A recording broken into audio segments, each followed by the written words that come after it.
Au rendez-vous, je ne doute pas. On a beaucoup parlé de la région, vous êtes vice-présidente de la région Occitanie. Parlons de Millau et de ce territoire. On n'oublie pas que vous avez été candidate au municipal le 15 mars dernier. Première question, il faut revoter là, vite, hein, demain, en octobre, en mars. Oui. Quoi le bon moment là? Alors déjà, je n'ai pas été candidate, je suis toujours candidate, Oui, parce qu'on est toujours absolument. dans ce temps. Vous êtes en effet toujours Voilà, voilà. candidate. En effet. Je suis Il y a bien toujours un second tour. candidate. Il y aura un second tour, oui. Évidemment, oui. J'espère qu'il y aura un second tour rapidement, en Ouais. effet. Je pense qu'il faut, tout comme ma réponse pour la reprise scolaire, hein, c'est toujours les mêmes priorités. La priorité, c'est la mise en sécurité des habitants. Je pense que le premier tour tel qu'il a été tenu n'aurait pas dû l'être. Mhm. C'était une erreur. Alors, dans notre région, heureusement, il n'y a pas eu beaucoup de dégâts, mais dans le Grand Est, notamment en Île-de-France, on a vu les conséquences dramatiques que ça a produit. Donc, je pense que le second tour ne doit arriver que lorsque on sera certain de pouvoir l'organiser dans les conditions sanitaires sécures. Néanmoins, il faut qu'il arrive vite parce que cet enjeu démocratique que sont les élections, c'est un enjeu fort également, hein, moins fort que l'enjeu de sécurité sanitaire, mais quand même important. Donc oui, j'espère, comme l'Association des maires de France le préconise, que nous pourrons avoir un second tour d'ici le 15 septembre prochain. Christophe Saint-Pierre, que l'on accueillait ce matin à 10 heures, maire sortant de Millau, disait: je ne vois pas comment on peut refaire campagne. Non, il ne peut pas y avoir une campagne normale dans la perspective d'un second tour. C'est aussi votre position. En effet, comment les citoyens peuvent se remettre dans une ambiance électorale après ce qu'on traverse? Alors là, je pense que c'est encore tôt. D'accord. Voilà, parce que là, on est encore confiné, on n'a pas, on est encore dans cette urgence sanitaire. Hein. C'est toujours les mêmes priorités. À partir du déconfinement, hein, même s'il intervient progressivement, je pense à partir de l'été, on va pouvoir de nouveau rentrer dans un autre temps, un temps aussi de reconstruction. Et au-delà de la campagne des municipales, moi, je pense que ce qui est très important aujourd'hui, c'est qu'on puisse associer nos concitoyens à cette transformation de la société qu'on veut porter. Et donc ça, c'est la politique au sens noble du terme, hein, c'est penser le vivre ensemble, repenser le vivre ensemble, penser l'économie différemment par rapport à ce qu'on vient de traverser ensemble. Force est de constater qu'on s'est trompé quand même sur un certain nombre de sujets, sur les services publics, sur la mondialisation, quelque part, hein, le fait de concentrer la production de certains produits sur certaines zones géographiques, c'est une hérésie. On parle de relocalisation, on parle de nationalisation, on parle évidemment de circuits courts. Ces choses-là, c'était des choses qu'on a portées, alors pas nationalisation, hein, on est sur une municipale, hein, mais les circuits courts, les services publics de façon forte, ça c'était des enjeux qu'on portait. Et puis, pour terminer mon propos, je pense que la période de confinement a permis aussi à nos concitoyens de dissocier le superflu de l'essentiel. Et donc de se questionner, de se demander de quelle société ils avaient envie. Je crois qu'il y a une aspiration forte pour plus d'égalité. Et on a vu là les inégalités fortes et puis également plus de respect de l'environnement. Et donc ça, c'est aussi deux jambes sur lesquelles je pense que nous allons devoir marcher pour la transformation et la reconstruction. Honnêtement, comment jugez-vous l'action conduite depuis 6 semaines par le maire? Alors, franchement, très peu de lisibilité. Moi, alors pour tout vous dire, on a travaillé avec mon équipe à une quinzaine de propositions qu'on a adressées au maire hier, au maire et au président de la communauté de communes, parce que les compétences sont extrêmement liées. On leur a adressé donc ces propositions et on doit se rencontrer très prochainement avec Christophe Saint-Pierre pour les évoquer ensemble. J'ai pour l'heure pas encore de retour du président de la communauté de communes. Ce que j'évoquais tout à l'heure, cette unité nécessaire, elle est nécessaire aussi à l'échelon local. Ouais. Et donc, nous, on a souhaité mettre nos forces, nos idées, peut-être notre inventivité au service aussi des Millavoises et des Millavois pour sortir de cette crise et donc au service aussi de l'équipe sortante, quelque part. Hein, c'est faire front commun face à la crise. Donc, on a livré ces propositions. On va travailler de concert. Moi, ce que je regrette, c'est de ne pas avoir du tout été associé à ce stade. On est non seulement candidat, mais on est aussi des sortants dans l'opposition.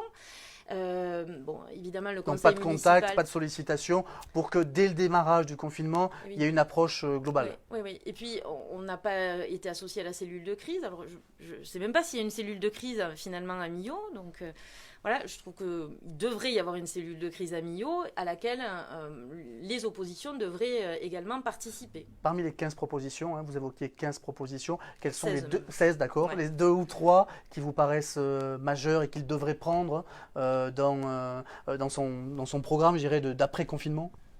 Alors, il y a des propositions qui permettent déjà de gérer la crise actuellement. Elles sont toutes importantes, hein, Oui. les 16. Hein. Donc, il y a par exemple, des choses très très simples à mettre en place. Réouvrir la médiathèque de Millau, uniquement pour accéder aux ordinateurs et pouvoir imprimer tous les cours pour les familles qui ne peuvent pas imprimer, par exemple, hein, pour la continuité scolaire. Ça nécessite un ou deux personnels, c'est très peu de moyens et ça répond à un besoin fort.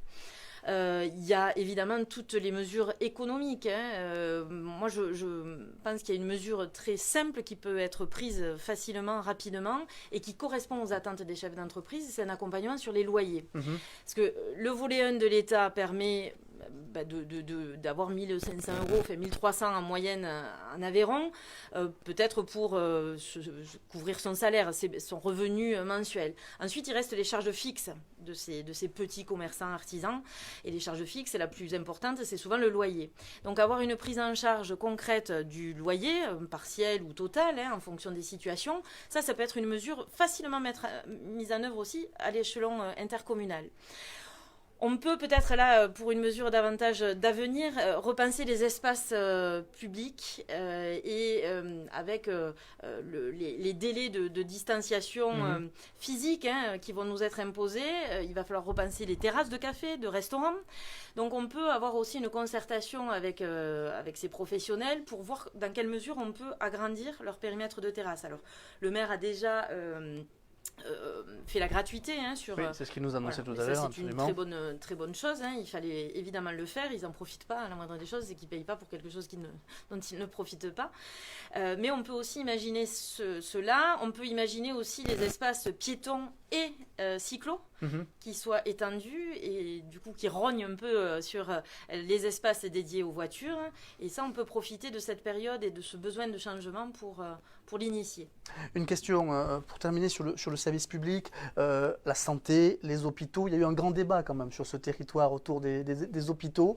Quand vous voyez ce qui se passe en ce moment, le manque de moyens criant qui n'est pas apparu aujourd'hui. Est-ce que vous vous dites que les débats sur l'hôpital ici sur ce territoire allaient dans le bon sens ?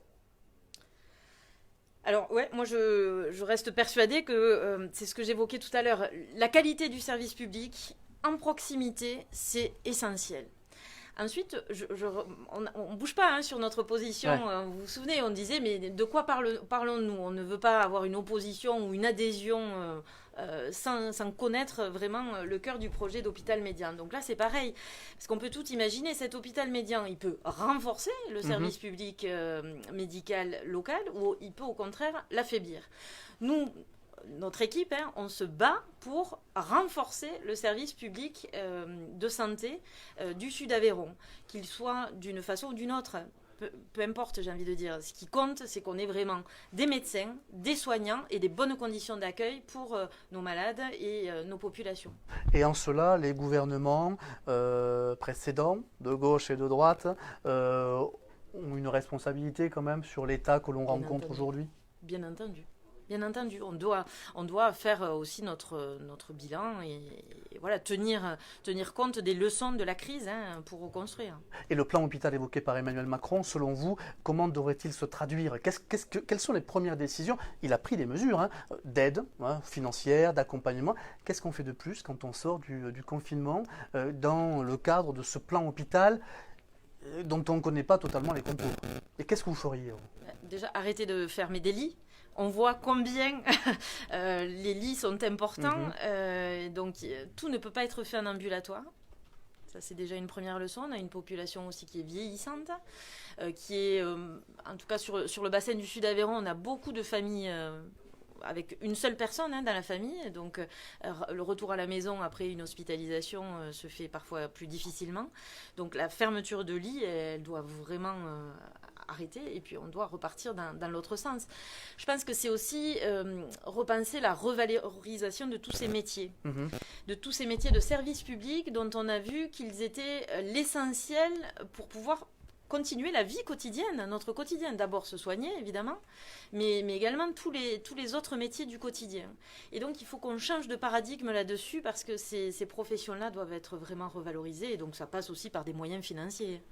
Évidemment, sur lequel le gouvernement devra faire des choix en lien avec les collectivités locales qui, plus que jamais, ont montré leur pertinence et leur utilité. Ça veut dire qu'il faut un plan de décentralisation plus renforcé encore, avec des pouvoirs renforcés aux régions, comme du reste le demande Carole Delga depuis de nombreuses années. La République des territoires, c'est ça. Oui, on a démontré, et à mon avis, dans les semaines à venir, on va encore davantage démontrer l'utilité de cet échelon local. On voit vraiment la différence entre déconcentration et décentralisation avec les ARS. Bon, les ARS, force est de constater que ça n'a pas toujours fonctionné idéalement. En revanche, les régions, les départements, les collectivités locales ont été au rendez-vous, me semble-t-il, des besoins des habitants. Merci beaucoup Emmanuelle Gazel, vice-présidente de la région Occitanie. Vous étiez en direct sur midilib.fr, matinée spéciale, vous le savez, avec les acteurs du territoire du Sud Aveyron. Nous sommes ici à Millau, au cœur de l'agence Midi Libre Millau.